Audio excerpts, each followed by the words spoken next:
কি গো, এবারের হোলিতে তোমরা কতটা মজা করলে, কতটা ফাটিয়ে রং খেললে বলো তো? আমরা তো ভীষণ মজা করেছি।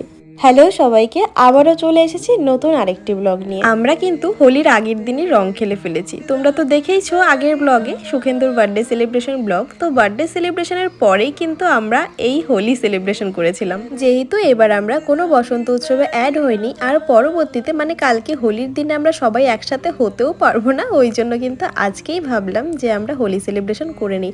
আর ওরা সবাই মিলে দেখো সুখেন্দুকে ভূত বানিয়েছে, আর আমি কেন বাকি থাকি, আমাকেও ভূত বানিয়ে দিয়েছে। আর সুখেন্দুকে দেখো ওরা কিভাবে রং লাগিয়েছে, এতটাই মানে অরেঞ্জ কালারের রং লাগিয়েছে, পুরো দেখে মনে হচ্ছে তৃণমূলের সদস্য।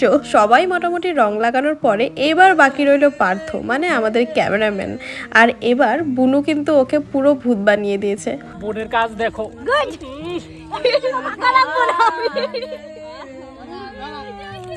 একটা জায়গাও কেন এদিকে এদিকে এদিকে এদিকে তোর পিঠটা তো সুন্দর কেন, তোর পিঠটা তো সাদা কেন? হ্যাপি হোলি, এই যে হ্যাপি হোলি। এমন ভাবেই রং লাগিয়েছে আমাকে, পুরো মুখের ভিতরে রং চলে গেছে। কি অবস্থা ভগবান!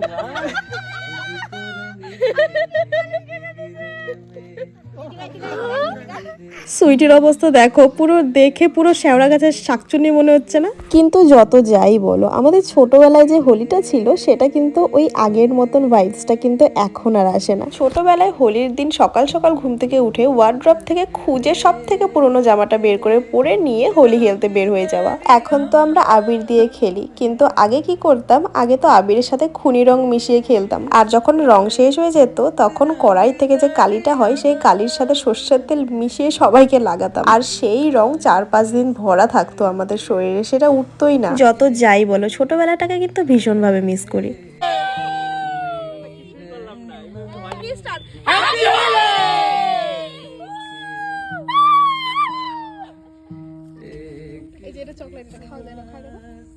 এটা দিয়ে কি হবে? রং তুলবো নাকি? জোরে ভাঙো না, এটা প্লাস্টিকের প্লাস্টিকের খেলার সময় যতটা এক্সাইটেড ছিল, এখন দেখো সবার অবস্থা ঠিক এমনটাই হয়েছে। কিন্তু বসে পড়লে তো চলবে না, তো এখন আমরা একটা রিলস বানাতে গিয়েছিলাম, তোমরা তো সেটা দেখেইছো।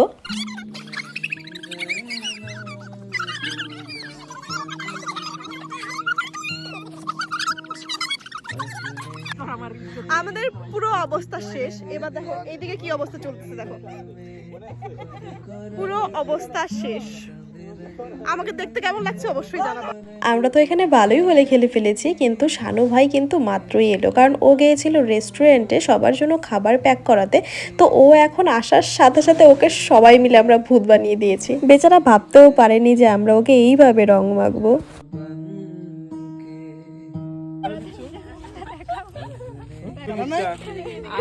চলো, অনেক হোলি খেলে ফেললাম, এখন এখানে 5টার বেশি বাজে, এখন আমাদের এই জঙ্গল থেকে বের হতেই হবে। তাই এখানে দেখো সবকিছু খুলে ফেলা হচ্ছে।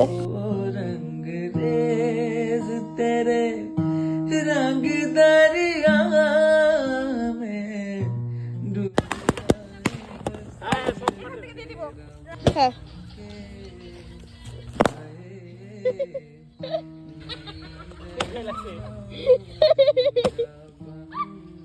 এবার যে খাবারটা প্যাক করে আনা হয়েছিল, তো সেই খাবারটাই এখন নিয়ে যাচ্ছে সুখেন্দু। আমরা সবাই এখানে বসে এবার খাবার খাবো। যেহেতু সারাটা দিন আমরা এখানে ছিলাম, সবার প্রচন্ড খিদে পেয়ে গেছে। তা রাইস আইটেমের মধ্যে বিরিয়ানি ছাড়া কিন্তু অন্য কোনো অপশন কিন্তু আসেই না মাথায়, তাই সবার জন্য প্যাক করে বিরিয়ানি আনা হয়েছিল।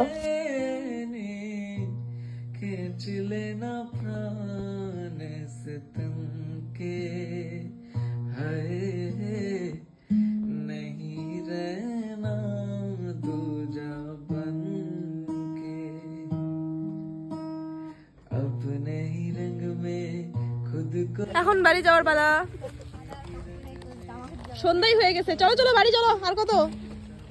এখন আমরা সবাই মিলে এখান থেকে বেরিয়ে পড়বো। আর সবকিছু গুছিয়ে প্যাক করে নিয়ে আসতে আসতে আমাদের মোটামুটি প্রায় সন্ধ্যাই লেগে গেছে। এখানে যদি তোমরা আসতে চাও তাহলে তোমরা টোটো করে তো আসতে পারবে, কিন্তু যাওয়ার সময় টোটো কিচ্ছু পাবে না। তাই তোমরা যদি প্রাইভেট কোনো গাড়িতে আসতে চাও তাহলে আসতে পারো, নয়তো রিজার্ভ করে আসতে হবে। আর আমরা মেয়েরা সব টোটোতে উঠেছি, আর পেছন থেকে ওরা বেলুনের ওই গাড্ডিটা নিয়ে চলে আসছে। কারণ রাস্তাতে অনেকগুলো বাচ্চা ছিল, ওখানে সবাই বেলুন চাইছিল। ভাবলাম এখান থেকে নষ্ট না করে এগুলো নিয়ে যেয়ে ওদেরকে দিয়ে দিব। আর আমাদের এক একজনের মুখ তোমরা দেখতেই পারছো, পুরো শাকচুনের থেকে কম কিছু লাগছে না।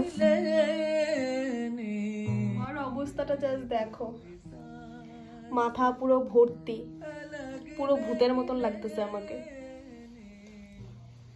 এখন কয়টা বাজে? এখন 7টা বাজে। আর এখন স্নান করতে হবে, মাথায় শ্যাম্পু করতে হবে। উফ, ফাইনালি বাড়ি আসলাম।